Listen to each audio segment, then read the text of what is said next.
Hello friends, कैसे हैं आप सबका अपने यूट्यूब चैनल में स्वागत है। आज हम लेके आए हैं दोस्तों बहुत ही इम्पोर्टेंट क्लास, जो कि रेलवे के प्रीवियस ईयर के क्वेश्चन की सीरीज है। आप सभी को पता है दोस्तों, शाम को हम डेली आप सभी के लिए एक क्वेश्चन की सीरीज लेके आ रहे हैं बहुत दिनों से, जो कि दोस्तों जिसमें एनटीपीसी के दोस्तों, आरपीएफ के, एएलपी के सारे दोस्तों क्वेश्चन है, प्रीवियस ईयर क्वेश्चन, जिसमें फ्रेंड्स आपको टॉप 25 क्वेश्चन कराए जाएंगे, जो कि पूरे के पूरे एमसीक्यू बेस्ड हैं विद डिटेल में। तो वीडियो में एंड तक बने रहे फ्रेंड्स। तो आप देख सकते हैं पहला क्वेश्चन क्या पूछा गया है। पहला क्वेश्चन पूछा गया है फ्रेंड्स कि विश्व का सबसे लंबा लिखित संविधान किस देश का है। तो विश्व का सबसे लंबा लिखित संविधान किस देश का है, ABCD में से कौन सा आंसर सही होगा। तो मैं बताना चाहूँगा फ्रेंड्स कि भारत का संविधान सबसे लंबा है दोस्तों, लिखित संविधान। ठीक है, C नंबर का ऑप्शन बिल्कुल आंसर सही होता है फ्रेंड्स। भारत का संविधान विश्व का सबसे लंबा दोस्तों संविधान है। ठीक है, और अगर आपसे छोटे संविधान की बात करते हैं तो अमेरिका का दोस्तों संविधान विश्व का सबसे पुराना और सबसे छोटा लिखित संविधान है। नेक्स्ट क्वेश्चन की ओर चलते हैं। नेक्स्ट क्वेश्चन आप देख सकते हैं क्या पूछा गया है दोस्तों। जीवों के वर्गीकरण का कौन सा स्तर कुल, फैमिली और जाति, स्पाइसेस के बीच आता है दोस्तों। तो कौन सा आता है दोस्तों, आप सबको पता होगा दोस्तों, वंश, जिसको जीनस भी बोला जाता है। वर्तमान समय में अंतर्राष्ट्रीय नामांकन कोड द्वारा जीवों के वर्गीकरण की 7 श्रेणियाँ दोस्तों परिभाषित की गई हैं। ये श्रेणियाँ हैं, पहली तो जगत, जिसको किंगडम बोला जाता है, फिर संघ होता है दोस्तों, फिर वर्ग होता है, फिर गण होता है, फिर कुल होता है, फिर वंश होता है, फिर जाति होती है। ठीक है, नेक्स्ट क्वेश्चन की ओर चलते हैं। नेक्स्ट क्वेश्चन आप देख सकते हैं क्या पूछा गया है। फाइल फॉर्मेट के संदर्भ में पीडीएफ का पूर्ण रूप क्या है दोस्तों। आप सबको पता है अपन पीडीएफ की जो फाइल होती है, पीडीएफ फाइल, तो पीडीएफ फाइल तो अपन बोल देते हैं, पर जो पीडीएफ बोलते हैं दोस्तों उसका पूर्ण रूप क्या है, पूर्ण नाम क्या है पीडीएफ का। ABCD में से कौन सा आंसर सही होगा। मैं आपको बताना चाहूँगा फ्रेंड्स, पीडीएफ किसको बोला जाता है, पोर्टेबल डॉक्यूमेंट फॉर्मेट। ठीक है, पोर्टेबल डॉक्यूमेंट फॉर्मेट इसका पूरा नाम होता है। नेक्स्ट क्वेश्चन की ओर चलते हैं। नेक्स्ट क्वेश्चन आप देख सकते हैं क्या पूछा गया है दोस्तों। भारतीय राष्ट्रीय वैज्ञानिक अकादमी की स्थापना कब की गई थी। तो ये कब की गई थी भारतीय राष्ट्रीय वैज्ञानिक अकादमी की स्थापना। तो फ्रेंड्स मैं बताना चाहूँगा आपको, जनवरी 1935 में की गई थी। कब की गई थी, जनवरी 1935।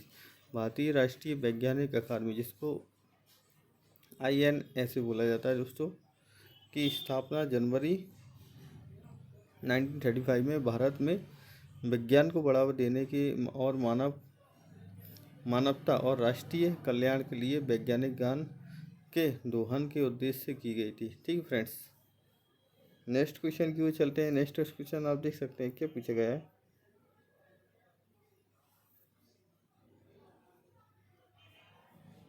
प्रकाश के 7 घटक रंगों के प्रकीर्णन की घटना की खोज 1666 में डैश के द्वारा की गई थी। तो किसने की थी फ्रेंड्स, इसका सही आंसर क्या होगा। तो आइजैक न्यूटन द्वारा की गई थी। किसके, आइजैक न्यूटन के द्वारा।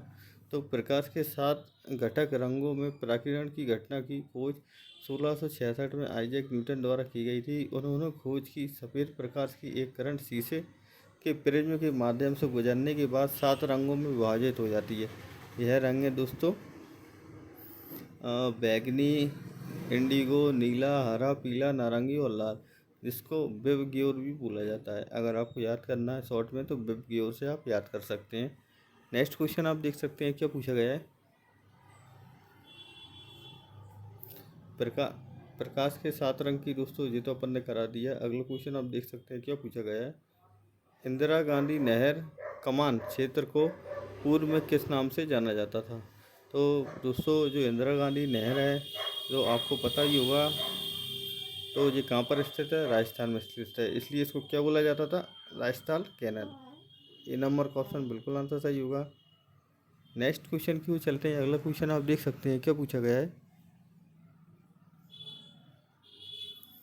निम्नलिखित में से किस विश्वविद्यालय ने प्रथम इलेक्ट्रॉनिक कंप्यूटर ENIAC को डिजाइन एवं निर्मित किया था। तो किसने किया था दोस्तों, कौन सी यूनिवर्सिटी थी? तो यूनिवर्सिटी दोस्तों पेनसिल्वेनिया, ठीक है दोस्तों, पेनसिल्वेनिया विश्वविद्यालय द्वारा डिजाइन किया गया था एनएक को। सही आंसर क्या होगा दोस्तों? बी नंबर का ऑप्शन बिल्कुल आंसर सही होगा। अगले क्वेश्चन की ओर चलते हैं। नेक्स्ट क्वेश्चन आप देख सकते हैं क्या पूछा गया है। 2001 की जनगणना रिपोर्ट के अनुसार दोस्तों भारत में किस देश से आने वाले प्रवासियों की संख्या सर्वाधिक है? तो आपको पता होगा दोस्तों, सबसे ज़्यादा जो भारत में सबसे ज़्यादा प्रवासी आते हैं दोस्तों, बांग्लादेश से आते हैं। कहाँ से? बांग्लादेश से। सी नंबर का ऑप्शन बिल्कुल आंसर सही होगा फ्रेंड्स।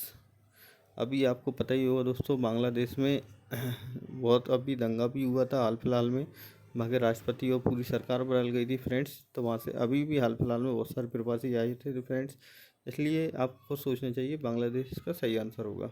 और क्वेश्चन फ्रेंड्स ये बन भी सकता है, करंट का क्वेश्चन भी है, तो पूछ भी सकते हैं। नेक्स्ट क्वेश्चन की ओर चलते हैं। नेक्स्ट क्वेश्चन आप देख सकते हैं क्या पूछा गया है। तो मलेरिया रोधी दवा क्यूबिनिन इनमें से किस पौधे से प्राप्त होती है फ्रेंड्स? तो किस पौधे से प्राप्त होती है? कोनैन के पौधे से। कौन से? कोनैन के पौधे। दोस्तों सिनकोना एक सदाबहार पादप है जो झाड़ी अथवा ऊंचे वृक्ष के रूप में होता है। यह रूबिएसी कुल की वनस्पति है। इसकी छाल से कोनैन नामक औषधि प्राप्त की जाती है जो मलेरिया ज्वर की दवा है। नेक्स्ट क्वेश्चन की ओर चलते हैं। अगला क्वेश्चन आप देख सकते हैं क्या पूछा गया है। भारतीय राष्ट्रीय कांग्रेस के पहले महासचिव कौन थे?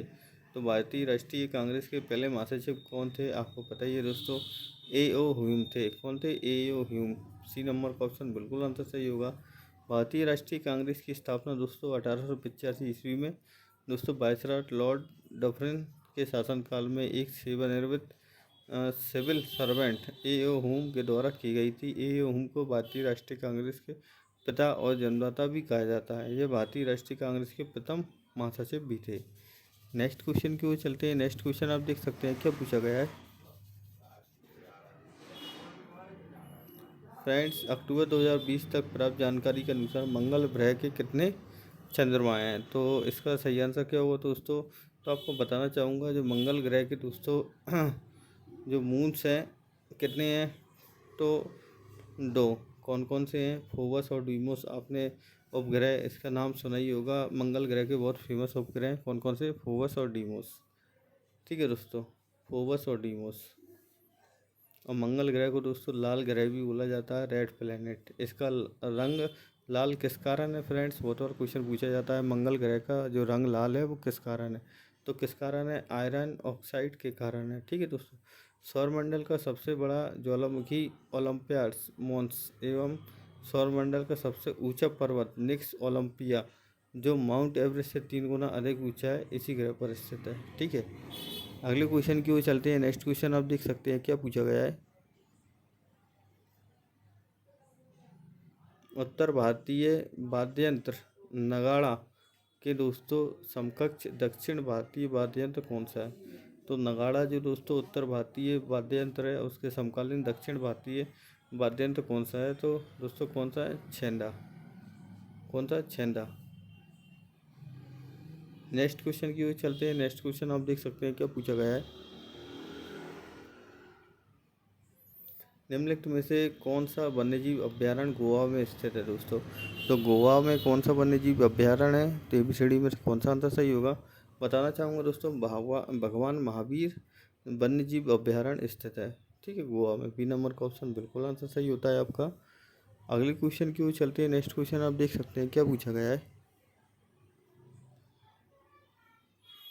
भारतीय वायुसेना के उस विंग कमांडर का नाम बताइए जिसे 2019 में पाकिस्तानी सेना द्वारा पकड़ लिया गया था और बाद में छोड़ दिया गया था। आपको पता ही होगा फ्रेंड्स, उस समय बहुत चला था न्यूज़ में भी। और कौन थे विंग कमांडर? अभिनंदन वर्धमान। ठीक है, कौन थे? अभिनंदन वर्धमान थे। सी नंबर का ऑप्शन बिल्कुल आंसर सही होगा। नेक्स्ट क्वेश्चन की ओर चलते हैं। नेक्स्ट क्वेश्चन आप देख सकते हैं क्या पूछा गया है। भारत में तेल एवं प्राकृतिक गैस निगम का मुख्यालय कहाँ पर स्थित है? तो ये कहाँ पर स्थित है दोस्तों? नेचुरल गैस कॉरपोरेशन का मुख्यालय हेडक्वार्टर तो उत्तराखंड में स्थित है। कहाँ पर? उत्तराखंड। डी नंबर का ऑप्शन बिल्कुल आंसर सही होगा। दोस्तों ओएनजीसी जिसको बोला जाता है, ओएनजीसी सर्वाधिक क्षेत्र का एक पेट्रोलियम कंपनी है। 14 अगस्त 1956 को इसे तेल और प्राकृतिक गैस आयोग का नाम दिया गया था। वर्ष 1994 में तेल और प्राकृतिक गैस आयोग को निगम के रूप में रूपांतरित कर दिया गया था। वर्ष 1997 में नवरत्न तथा 2010 में से महारत्न का दर्जा मिला था। इसका मुख्यालय उत्तराखंड के देहरादून में स्थित है। अगले क्वेश्चन की ओर चलते हैं। नेक्स्ट क्वेश्चन आप देख सकते हैं क्या पूछा गया है।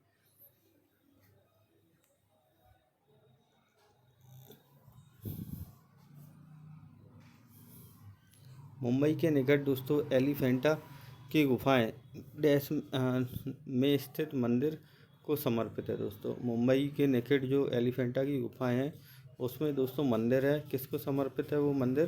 भगवान शिव को समर्पित है। किसको? भगवान शिव को। डी नंबर का ऑप्शन बिल्कुल आंसर सही होगा। दोस्तों मुंबई के निकट एलिफेंटा की गुफाएं में बने मंदिर भगवान शिव को समर्पित है। रॉक कट एलिफेंट गुफाओं का निर्माण 5वीं से 6वीं शताब्दी ईस्वी के मध्य में हुआ था। एलिफेंटा की गुफाएं 7 गुफाओं का सम्मिश्रण है दोस्तों, जिसमें से सबसे महत्वपूर्ण है महेश मूर्ति गुफा। नेक्स्ट क्वेश्चन की ओर चलते हैं। नेक्स्ट क्वेश्चन आप देख सकते हैं क्या पूछा गया है। किस पतन बंदरगाह शहर को दोस्तों अरब सागर की रानी कहा जाता है? तो कौन से उसको कहा जाता है? तो कोच्चि को बोला जाता है। किसको बोला जाता है? कोच्चि को। अरब सागर की रानी किसको बोला जाता है? कौन से पोर्ट को बोला जाता है? कोच्चि को। नेक्स्ट क्वेश्चन की ओर चलते हैं। नेक्स्ट क्वेश्चन आप देख सकते हैं क्या पूछा गया है। निम्नलिखित में से कौन सा मानव गतिविधियों एवं सभ्यता के प्राग ऐतिहासिक काल का सही दोस्तों कालानुक्रम है? ठीक है, तो कौन कौन से हैं दोस्तों? ABCD में से कौन सा आंसर सही होगा?